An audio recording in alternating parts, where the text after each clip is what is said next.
Assuming that both slates, like all members from both slates do not get elected, how do you plan to kind of compromise the balance between the opposing, basically, like parties that you guys are right now? Sorry, can you repeat the question? The question was, how does, Tony was asking a question, but how, if not one slate sweeps the elections, how people are going to integrate well. And I think it's a very good one. And that I think this, at least CDU has called itself a slate because it's not a party, it's not a team, it's a group of people that are running on an uncommon issue. So that way they're easily identifiable to voters that say, okay, these people share values. We would definitely, I swear to work hard with anybody who's elected if I get that privilege as well. It doesn't matter the political beliefs. It doesn't matter what slate you land with. I think there's some excellent people running. Sorry, James, I have to stop you there. Liam. I think if it's going to be about a discussion on semantics, I think the word slate implies the word ticket, which we all know is very tough to penetrate. The word team means that people are working collectively to work together, regardless of who is a member of that team, whether or not you disagree or agree with those people, which is why I specifically mentioned those things in my speech.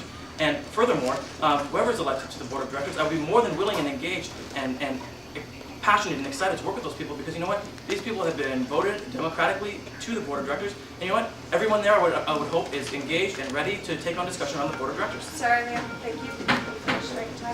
Just before we get the next question, someone from Wacom asked me to ask the people at the back, there's a gray fire door. If you could push on the door, not the door handle, to make sure it's closed, and to check the screen door and see that it's shut because she can't get back there to do it.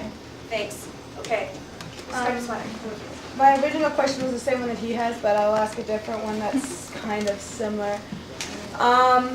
In general, you guys are talking about teams and groups and stuff like that. Well, how are you going to ensure that each individual member of your team or everybody of the TCSA will be approachable by the greater community? Because sometimes it is intimidating to approach you as a team if you want to just talk about one particular thing. Are you going to ensure office hours or some kind of way that we can definitely get a hold of you guys if we need you as a community of students? Okay, Liam first, please. Yeah, the very premise of my person is someone who is open and approachable, and as is every member of Team Phoenix.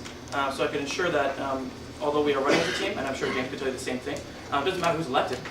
We've been more than willing to engage and discuss with anyone. I'm not someone who's here to represent a particular idea. We're not a party, we're a team. We come from very different political backgrounds and political ideas, but we work together because we believe in a common vision for the TCSA, and that's change, and that's now.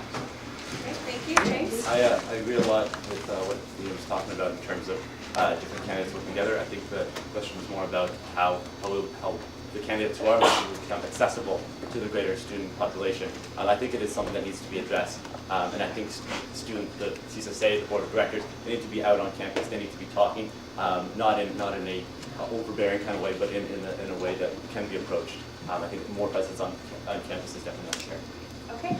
Thank you very much, candidates. Thank you to all.